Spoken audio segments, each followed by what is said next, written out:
Halo guys, balik lagi di channel kami. Pada video kali ini, kita akan membahas secara mendalam tentang strategi investasi saham yang disebut dengan Kofchan Method. Apa itu Kofchan Method dan bagaimana Anda bisa menggunakannya untuk investasi jangka panjang? Mari simak video berikut ini.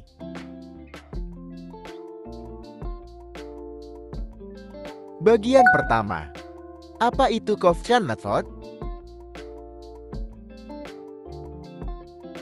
Pertama-tama, mari kita pahami apa itu Kofchan Method dalam konteks investasi saham. Kofchan Method adalah strategi investasi yang mengedepankan pendekatan jangka panjang, di mana saham-saham dipilih dengan cermat, kemudian disimpan tanpa banyak campur tangan. Ini memberikan stabilitas dan kesempatan pertumbuhan jangka panjang yang menarik. Bagian kedua, langkah-langkah praktis Kofchan Method. Dalam langkah-langkah ini, terdapat 5 langkah yang perlu kalian ketahui. Langkah pertama, pilih saham-saham berkualitas dengan fundamental yang kuat dan kriteria apa yang perlu diperhatikan. Pemilihan saham yang baik dimulai dengan memerhatikan fundamental perusahaan. Beberapa kriteria yang perlu diperhatikan meliputi kinerja keuangan. Lihat laporan keuangan perusahaan untuk memastikan adanya pertumbuhan laba dan pendapatan yang stabil. Rasio keuangan. Amati rasio-rasio keuangan seperti price to earning, price to book, dan debit to equity untuk menilai valuasi dan struktur keuangan perusahaan. Dividen dan kebijakan pembagian laba. Jika Anda mencari pendapatan dividen, perhatikan sejarah pembayaran dividen dan kebijakan pembagian laba perusahaan. Pangsa pasar dan pesaing. Analisis pangsa pasar perusahaan dan cara mereka bersaing di industri dapat memberikan gambaran tentang potensi pertumbuhan. Langkah yang kedua, beli saham-saham tersebut dan simpan dalam portofolio Anda. Bagaimana mengelola diversifikasi portofolio? Pertama, diversifikasi sektor. Sebisa mungkin, alokasikan investasi Anda di berbagai sektor industri untuk mengurangi ketergantungan pada satu sektor tertentu. Kedua, jumlah saham. Pilih jumlah saham yang cukup mendiverifikasi resiko, tetapi juga pastikan Anda dapat mengelola portofolio dengan baik. Ketiga, alokasi regional. Jika memungkinkan, pertimbangkan diverifikasi regional untuk melibatkan pasar yang berbeda. Keempat, aset kelas berbeda. Selain saham, pertimbangkan untuk menyertakan aset lain seperti obligasi, properti, atau instrumen keuangan lainnya dalam portofolio Anda. Dan langkah ketiga yang perlu kita pahami adalah hindari perdagangan aktif atau perubahan portofolio yang sering. Apa dampaknya terhadap kestabilan investasi? Pertama, biaya transaksi. Perdagangan aktif dapat menyebabkan biaya transaksi yang tinggi, mengurangi keuntungan bersih dari investasi. Kedua, pajak capital gains. Jika sering melakukan jual beli, Anda mungkin menghadapi lebih banyak pajak capital gains yang dapat mempengaruhi hasil investasi bersih. Keempat, pengaruh emosi.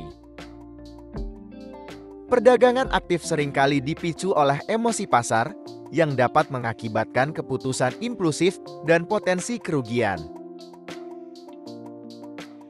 Sebelum kita masuk ke langkah keempat, jangan lupa untuk like dan subscribe channel ini terlebih dahulu. Langkah keempat, lakukan pemantauan portofolio secara sporadis. Kapan waktu yang tepat untuk evaluasi? Waktu yang tepat ialah setelah rilis laporan keuangan. Evaluasi portofolio setelah perusahaan merilis laporan keuangan kuartal atau tahunan. Kedua, setelah perubahan signifikan di pasar.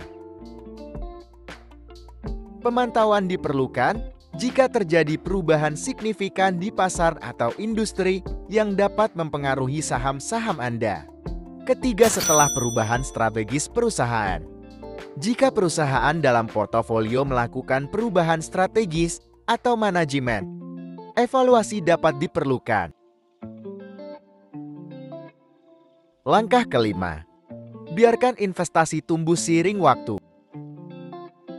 Bagaimana meningkatkan toleransi resiko Anda?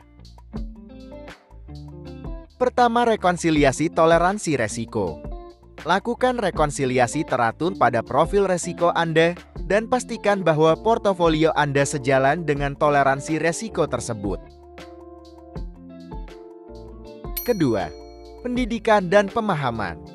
Tingkatkan pemahaman Anda tentang pasar dan investasi untuk dapat membuat keputusan yang lebih baik dalam mengelola resiko.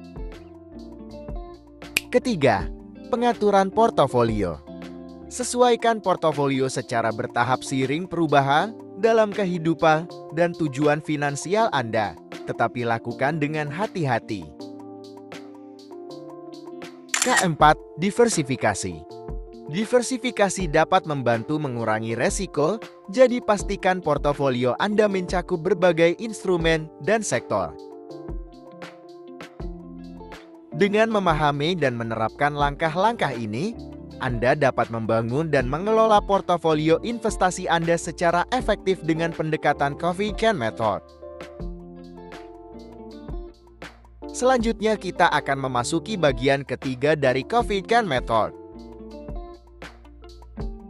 Bagian ketiga, keuntungan dan tantangan. Apa keuntungan dan tantangan dari pengguna Coffee Can Method? Mari kita telusuri lebih mendalam. Pertama, keuntungan dari pertumbuhan jangka panjang. Bagaimana memaksimalkan potensi pertumbuhan?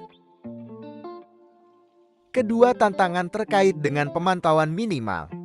Apa yang harus diwaspadai dalam jangka panjang?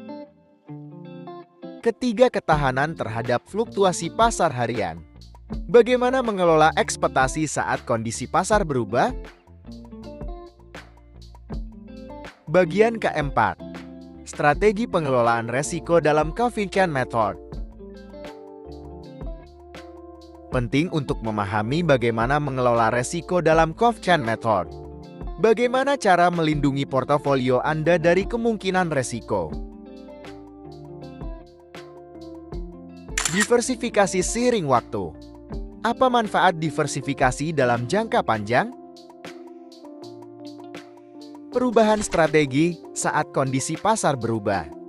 Bagaimana menyesuaikan portofolio Anda dengan tren pasar?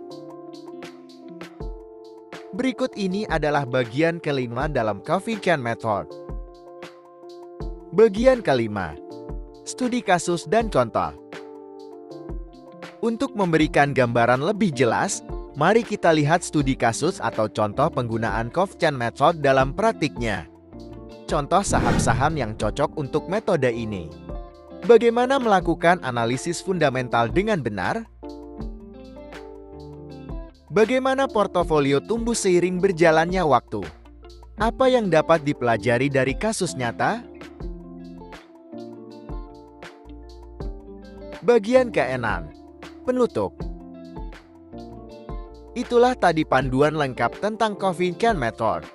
Jika Anda tertarik dengan pendekatan investasi yang sederhana dan pasif, metode ini mungkin layak untuk dipertimbangkan. Pastikan untuk menggali lebih dalam dan terus belajar untuk meningkatkan keberhasilan investasi Anda. Jangan lupa like, share, dan subscribe agar tidak ketinggalan informasi terbaru dari kami. Terima kasih telah menonton.